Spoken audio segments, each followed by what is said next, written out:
Hi, this is Ambi from Board Game Blitz, and today I'm going to talk about the games I played in December of 2024, some of the highlights. I log my plays using the BG Stats app, which connects to BoardGameGeek.com, and in December I played 55 plays of 13 different games, 7 of which are new to me. A lot of those plays were the Exit the Game Advent Calendar. I have 24 plays of that because each play is like a very small piece of it. And I think a lot of the other new to me games were games I played with my kids, so not as much normal gaming this month. There were a lot of holiday stuff. All right, before we get into the highlights, I wanted to quickly go over some acquisitions that I made since the filming of my last news update vlog thing, since I'm gonna start doing acquisitions every month. But my husband Toby got a gift card for his birthday for our local gaming store, and so we went there, and my kids each picked out a game. So my Halloween-loving, skeleton-loving kid got this Boxtop Pinball Haunted House, which I don't know how to put it back in the box because it's this weird sleeve thing, but it's basically like tumbling dice with a theme of pinball and some more ways you can score.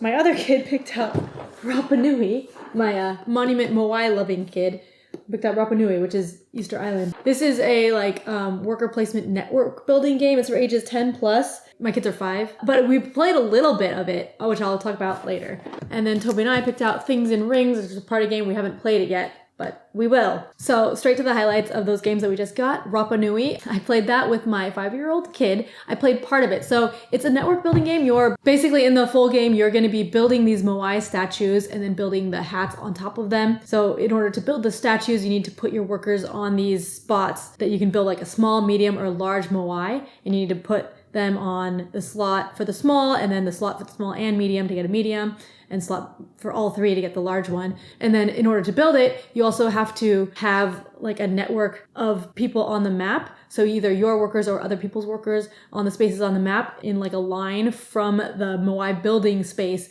to where you want to place it. And so then you like end up going along that route and placing it. And whichever workers you move along, if they're other people's workers, they get a resource for you using it. And then you get resources for building those Moai. But to get points, you have to build the hats. And in order to do that, you have to have another worker on the board and like the network thing again to build the hat. And then like you have to trade in resources for points. It's kind of like a race thing. The first person to trade in 4 of this resource gets the most points for that one, and the next person will trade in 4 of that resource and get the next highest points. And there's different resources you can trade in. Also, every time you build a Moai, there's a special tile that you take and it does a special action.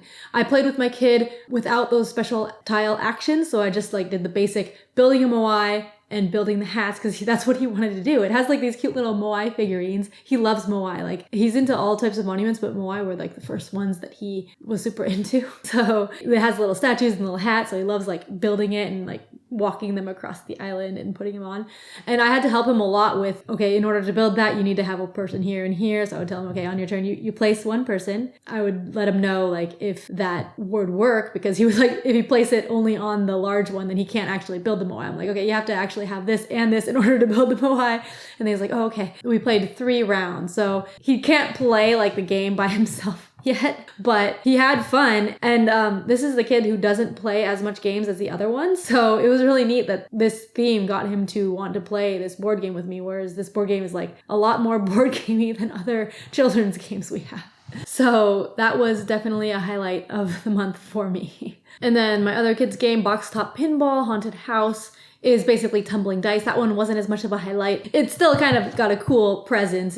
The box is part of the game. There's 3 different boxes inside, and you put them upside down and it makes like a pinball machine. And then you're launching dice off of the top and having them fall down like tumbling dice. If you've played that dexterity game with dice, you get points for the dice at the end, but you can knock other people's dice off. But in this one, you also get points for like you knock down monsters, or if you knock off these little tokens, then you get points on that turn. So even if your die falls off, you can get points still. So it's more options for getting points than tumbling dice. So it doesn't feel as bad if your dice falls off. And it's also more thematic. It's themed around pinball, and it has like all the little monsters and stuff for this haunted house edition. And then I got my first adventure Argonauts for my kids for Christmas, and they have been reading that for their bedtime story for the last week. So I've talked a lot about my first adventure before.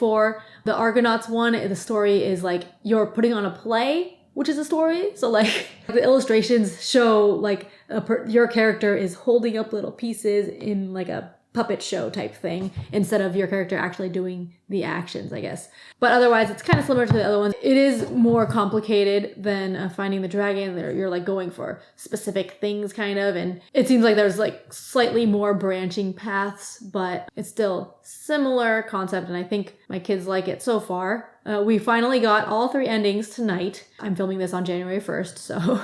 But yeah, they've been enjoying reading that, and they learned a new word, harpoon, which is apparently a hilarious word. And then for highlights of games I played with adults is Bomb Busters, which we bought. This is a cooperative deduction game. It has a similar feel to Hanabi, and like this came out this year, and I knew, or 2024, and I knew that I would like it, so we bought it, and yeah, I do like it. It's got limited communication, deduction, cooperative, like I like all those things. But in the game, you're like defusing bombs, and so everyone has these tile cards of different numbers and a bunch of blue wires, and then there's yellow wires and red wires. So there's going to be 1 or more red wires that you don't want to cut, and you want to cut all the other wires in order to win. And to cut a wire, you have to find this pair. So there's like 4 of each number, and you have to like ask someone else if that card that they have is the number. So it's kind of like Go Fish, but like a more specific Go Fish and cooperative. And you can only guess wrong so many times. But then at the beginning of the game, each person can give a clue saying like, this is the number 7 or something. And so you start out knowing some numbers, and everyone also has their tiles in numeric order. So you know, like if this is 7, then the cards over here are higher than 7. Or like if you have a 12 here and there's 3 more or 2 more after it, the 12 is the highest, so you know that those are also 12s.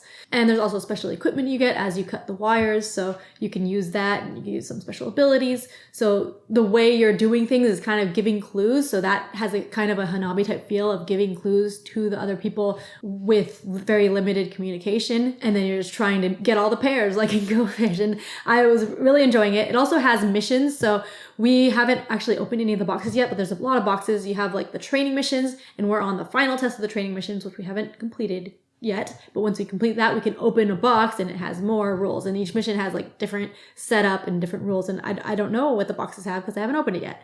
But I'm excited to do that and play more of Bomb Busters. So yeah, that's probably one of my favorite games of 2024. All right, and that's it for my December highlights. And now it is a new year, so I have my stats for the whole 2024 year. And this is the first year I logged time, so I have like all that stats. I posted my year in review over on Blue Sky, so you can go check out that post. I don't remember exactly what it is, but it was a lot of children's games. My top 9 were all children's games. This is the first year that like my top 9 games played were all children's games, which makes sense considering how much I play with my kids now. But hope you enjoyed, and let me know what games you played in December and how your 2024 year in review is, if you keep track of those stats. Thanks for watching Board Game Blitz. Bye.